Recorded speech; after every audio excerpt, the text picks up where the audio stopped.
Yun na nga mga boss, so pumunta kami dito kay Boss Mel. So balita ko, napakagaling daw gumawa ng seat cover at magpa-customize ng upuan dito kay Boss Mel. So pagpasok mo pa lang, so pwede kang mamili kung anong gusto mong ilagay sa motor mo. So located at Tirona Highway, Binakayan, Cavite to mga idol. So kaya pumunta kami dito mga idol. Papapalitan na natin yung Aerox natin. So almost 4 years na. Hindi pa napapalitan yung seat cover ng Aerox ko.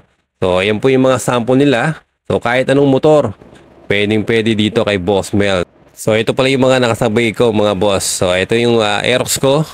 Ngayon ay papalitan na yung seat cover niya. So, ayan, ginagawa na ng ating seat cover para kay Aerox. So, matagal-tagal na hindi pa napapalitan ng seat cover. Kaya sumadya kami dito kay Boss Mel. So, alam ko, napakagaling daw gumawa ng seat cover at mag-customize ng upuan ng ating mga motor. So, ang advice sa atin ni Boss, so, black German leather for Aerox version 1. So, yan yung advice sa akin ni Idol dito. So yun, para doon hindi madulas. So ngayon, pinalagyan ko din ng tahe para mas malupit yung ating seat cover. So tama-tama, ayan mga boss.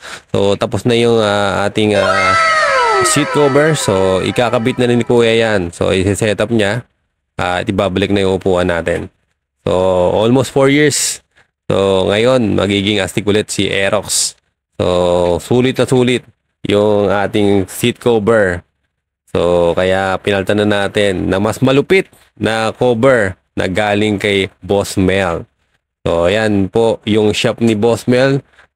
So, meron silang big sale dito mga boss. So, quality branded seat cover. 500 pesos only mga boss. So, ayan po yung sale ni Boss Mel mga idol. So, ano pa hinihintay nyo mga idol? So, dumalaw na kayo dito sa Binakayang branch kay Boss Mel. So, ayan, matatapos na si Kuya. Makikita na natin yung ganda ni Aerox. So, ito po yung finished product. So, ayan, may tahi po siya. So, napakaganda ng seat cover ni Boss Mel.